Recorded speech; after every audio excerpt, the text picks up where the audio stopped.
മന്ദാരം ചാനലിലേക്ക് എല്ലാവർക്കും സ്വാഗതം. ഇന്ന് നമുക്ക് പെട്ടെന്ന് ഒരു പനീർ ഉണ്ടാക്കിയെടുക്കാം. നമുക്കൊരു പ്രാവശ്യമൊക്കെ നമുക്കൊരു 4 പേരൊക്കെ അടങ്ങുന്ന ഒരു കുടുംബത്തിലേക്ക് വേണ്ട പനീർ വീട്ടിൽ തന്നെ തയ്യാറാക്കിയെടുക്കാം. നല്ല ടേസ്റ്റുമാണ്, നല്ല സോഫ്റ്റായിട്ട്.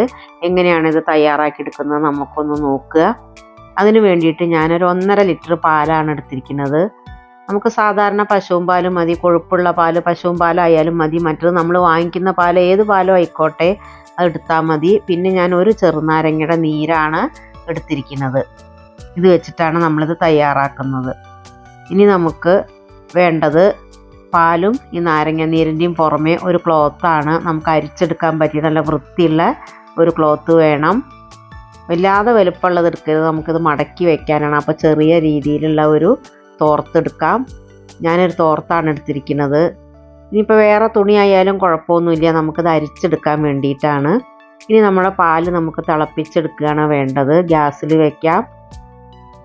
അത് ഒരു മീഡിയം ഫ്ലെയിമിലൊക്കെ വെച്ചിട്ട് നമ്മൾ സാധാരണ പാല് കാച്ചെടുക്കുന്ന പോലെ തിളപ്പിച്ചെടുക്കാം. ഇങ്ങനെ തയ്യാറാക്കുന്ന പനീർ നമുക്ക് ഫ്രിഡ്ജിൻ്റെ ഫ്രീസറിൽ ഏകദേശം ഒരു മാസത്തോളം സൂക്ഷിച്ച് വെക്കാം. എത്ര വേണമെങ്കിലും പാലിൻ്റെ അളവ് കൂട്ടും കുറയ്ക്കുകയൊക്കെ ചെയ്യാം. നമ്മൾ കൂടുതൽ പാലെടുത്തിട്ട് ഉണ്ടാക്കുകയാണെങ്കിൽ കൂടുതൽ ക്വാണ്ടിറ്റിയിൽ നമുക്ക് പനീർ തയ്യാറാക്കിയെടുക്കാൻ പറ്റും.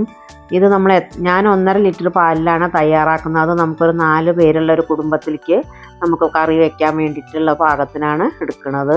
നമ്മുടെ പാൽ ഇവിടെ ഏകദേശം തിളച്ച് വരുന്നുണ്ട്. അങ്ങനെ പതയായിട്ട് വരുന്ന സമയത്ത് തന്നെ നമ്മൾ എടുത്തു വെച്ചുള്ള ചെറുനാരങ്ങ നീരിന്ന് 1 ടീസ്പൂൺ അതിലേക്ക് ഒഴിച്ചു കൊടുത്തു. നമ്മൾ ശരിക്കും പറയുകയാണെങ്കിൽ പാല് പിരിച്ച് എടുക്കുകയാണ് വേണ്ടത്. പിരിഞ്ഞു പോയില്ലേ നമ്മൾ പാലൊക്കെ. ഇനിയിപ്പോൾ എങ്ങാനും പിരിഞ്ഞു പോയാലും നമുക്ക് ഇതുപോലെ തയ്യാറാക്കിയെടുക്കാം. ഇതുപോലെ നമ്മൾ ചെറുനാരങ്ങ നീര് ഒഴിക്കാതെ തന്നെ ചിലപ്പോൾ നമുക്ക് പാലൊക്കെ ഡേറ്റൊക്കെ കഴിഞ്ഞതാണെങ്കിൽ നമുക്ക് കാച്ചുന്ന സമയത്ത് ഇതുപോലെ പിരിഞ്ഞു പോവും. അതുകൊണ്ട് നമ്മൾ കുറച്ച് നമുക്ക് ഒഴിച്ചിട്ടാണ് ഞാനിപ്പോൾ അത് തയ്യാറാക്കിയെടുക്കുന്നത്. ഇങ്ങനെ കട്ടയായിട്ട് വരും. മോൾ ഭാഗം ഇങ്ങനെ കട്ടയായിട്ട് നമ്മൾ തൈരിൻ്റെ കട്ട പോലെ ആയിട്ട് വരും. അടിയിലത്തെ പാല് നമുക്ക് വെറും പച്ചവെള്ളം പോലെ ആയിത്തീരും. അങ്ങനെയാണ് തയ്യാറാക്കിയെടുക്കേണ്ടത്. ഏകദേശം ഞാൻ ആ നാരങ്ങ നീര്, ഒരു നാരങ്ങയുടെ നീരാണ് എടുത്തിരുന്നത്. അത് 3/4 ഭാഗവും ഒഴിച്ച് കൊടുക്കുന്നുണ്ട്. ഈ സ്റ്റൗ ഓഫ് ചെയ്തിട്ടിട്ട് വേണം പിന്നീട് നമ്മൾ ഒഴിച്ച് കൊടുക്കാൻ. പിന്നെ നമ്മളത് കത്തിക്കേണ്ട ആവശ്യമില്ല. ഇനി നമുക്കിത് പെട്ടെന്ന് തന്നെ നമുക്കിതൊന്ന് തണുപ്പിക്കാൻ വേണ്ടിയിട്ട് കുറച്ച് ഐസ് ക്യൂബ്സ് ഇട്ട് കൊടുക്കാം. കാരണം അത് നമുക്ക് കൂടുതൽ നമുക്ക് ഈ പാൽപ്പാട കട്ടിയായി പോവും വെന്ത് കഴിഞ്ഞാൽ. അതുകൊണ്ട് ഇങ്ങനെ കട്ടിയായി വരുന്ന സമയത്ത് തന്നെ നമ്മൾ ചെറുനാരങ്ങ നീര് ഒഴിച്ച് കൊടുത്ത് നമ്മൾ സ്റ്റൗ ഓഫ് ചെയ്ത ഉടനെ നമുക്ക് ഐസ് ക്യൂബ് ചേർത്ത് കൊടുക്കാം. ഒരു 6-7 പീസാണ് ഞാൻ ഇട്ട് കൊടുത്തത്. ഇനി നമുക്ക് ഇതുപോലെ വലിയൊരു പാത്രത്തിലേക്ക് നമ്മുടെ അരിപ്പ പാത്രം വെക്കണം, അരിച്ചെടുക്കാനുള്ളത്. അതിൻ്റെ മീതെ ക്ലോത്ത് ഇട്ട് കൊടുക്കാം. എന്നിട്ട് നമുക്കിത് കുറച്ചായിട്ട് അതിലേക്ക് ഒഴിച്ചു കൊടുക്കാം. വെള്ളം അടിയിലേക്ക് പോട്ടെ, അതിനാണ് നമ്മൾ വേറെ ഒരു പാത്രം അടിയിൽ വലുത് വെച്ചത്. ഇതുപോലെ സ്ട്രെയിനർ ഉണ്ടെങ്കിൽ നമുക്കൊരു കഷ്ടമില്ല, നമുക്കത് അരിച്ചെടുക്കാൻ വേണ്ടിയിട്ട്. പാത്രം ഹോളുള്ള പാത്രം ഇല്ലെങ്കിലും കുഴപ്പമൊന്നുമില്ല, നമുക്ക് ആ വെള്ളം ചേഞ്ച് ചെയ്ത് കൊടുത്താൽ മതി. പക്ഷേ നമ്മൾ എടുക്കുന്ന തുണി നല്ലപോലെ അരിക്കാൻ പറ്റിയതാവണം. ഇനി നമുക്ക് ഈ വെള്ളം ഒന്ന് മാറ്റിയെടുക്കാം. ഇത്രയും പണിയുള്ളൂ. അതൊന്ന് മാറ്റി നമ്മൾ വെച്ചു. നമുക്ക് ഈ വെള്ളം കളഞ്ഞ ശേഷം കുറച്ച് തിളച്ച വെള്ളം ആണ് പിന്നെ വേണ്ടത്. നമുക്കത് നിവർത്തി നമുക്ക് വീണ്ടും അതേ പാത്രത്തിൽ വെച്ചിട്ട് ഞാൻ കുറച്ച് തിളച്ച വെള്ളം, നല്ല ചൂടുവെള്ളം വേണം. നമുക്ക് ഈ നാരങ്ങയുടെ ടേസ്റ്റ് ഒന്ന് പോയി കിട്ടാൻ വേണ്ടിയിട്ട് നമുക്കൊന്ന് സ്പൂൺ കൊണ്ട് ഇളക്കിയിട്ട് വീണ്ടും അതുപോലെ നമുക്ക് മടക്കിയെടുക്കാം. ആ വെള്ളത്തിൽ 1-2 പ്രാവശ്യം ഞാൻ ഇതുപോലെ കഴുകിയെടുക്കുന്ന പോലെ ചെയ്യുന്നുണ്ട്. നമുക്ക് ആ നാരങ്ങയുടെ രുചി ചില ആൾക്കാർക്ക് ഇഷ്ടപ്പെടില്ല, അതുകൊണ്ടാണ്. അല്ലെങ്കിൽ വിനീഗർ ഒഴിച്ചിട്ടും ഇത് തയ്യാറാക്കാം. എന്തിൻ്റെ ആയാലും നമുക്ക് ആ ടേസ്റ്റ് ഇഷ്ടപ്പെടാത്തവർക്കാണ് ഞാനിപ്പോൾ ഇതുപോലെ മാറ്റുന്നത്. പിന്നെ അതേ വലിയ പാത്രത്തിൽ തന്നെ ഞാനൊരു പ്ലേറ്റ് കമിഴ്ത്തി വെച്ചിട്ടുണ്ട്. വെള്ളം കാരണം അടിയിലേക്ക് ഊർന്നു പോകണം ഇതിൻ്റെ. എന്നിട്ട് നമുക്ക് അത് തണുത്ത ശേഷം, ചുടുവെള്ളം ഒഴിച്ച് കഴിഞ്ഞാൽ തണുപ്പാവുമല്ലോ, അതിൻ്റെ തണുത്ത ശേഷം ഇതുപോലെ പിഴിഞ്ഞ് നമ്മൾ കൈ വെച്ച് തന്നെ ആ വെള്ളം ഒരു വിധമൊക്കെ കളഞ്ഞെടുക്കാം.